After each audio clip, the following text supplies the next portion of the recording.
Olá, bem-vindo às nossas mensagens para as células. E o tema de hoje é fracos e despreparados nas mãos do Mestre.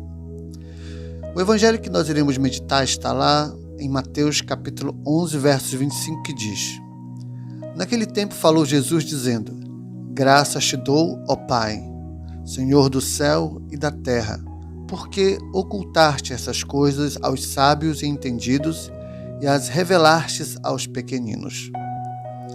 Até onde uma pessoa sem conhecimento algum pode chegar? Humanamente, em lugar nenhum. Mas os discípulos se tornaram a quebra desse paradigma. Apesar de serem pescadores, mudaram o mundo junto com seu mestre. Primeiro, os discípulos não eram homens instruídos. Nas mãos do mestre se tornaram evangelistas estratégicos. Marcos 1,17.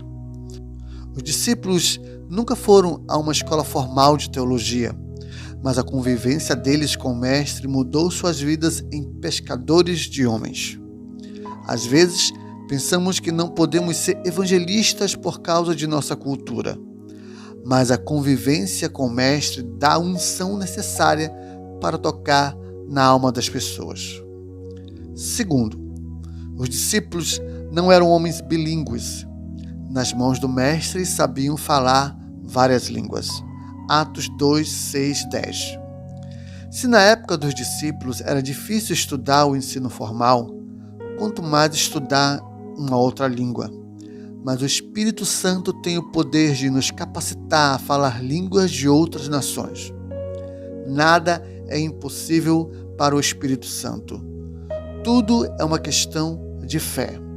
Os discípulos evangelizaram o mundo falando em outras línguas que o próprio Espírito os capacitou a falarem.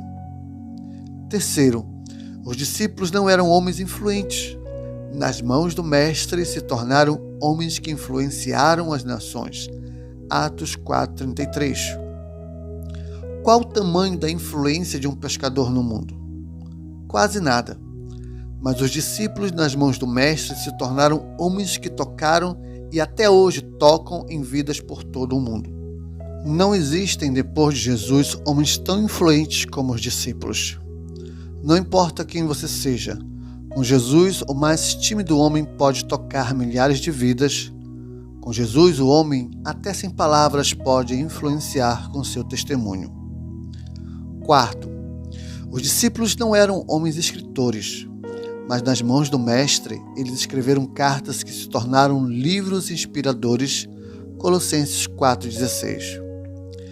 Eles não tiveram a intenção de escrever em livros, mas as cartas que eles escreveram foram tão cheias de conteúdos espirituais que hoje não faltam comentários e livros que buscam a melhor interpretação de suas palavras. Quando estamos cheios de intimidade com Deus, até uma simples carta pode conter grandes revelações. Quinto, os discípulos não eram médicos, mas nas mãos do Mestre curaram enfermos. Lucas 9,6. Os exemplos de Jesus foram reproduzidos fielmente por seus discípulos. O livro de Atos nos revela vários momentos de cura e de manifestações milagrosas.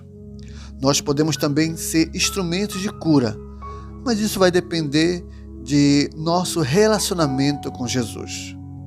Sexto e último, os discípulos não eram psicólogos, mas nas mãos do Mestre trataram diversas doenças da alma. Tiago 3,17. Os discípulos de Jesus nunca frequentaram uma faculdade de psicologia, mas as orientações que eles davam na área familiar, social e emocional eram de um padrão até maior do que qualquer orientação de psicologia que se conhece. O conhecimento e a sabedoria que eles possuíam eram dadas por Deus na vida deles. Assim, qualquer que queira ter capacidade de ajudar as pessoas em seus alentos na alma, tem que apenas buscar ter intimidade com Deus. Conclusão: se você se sente fraco e despreparado, você é a pessoa que Deus procura para mudar o mundo.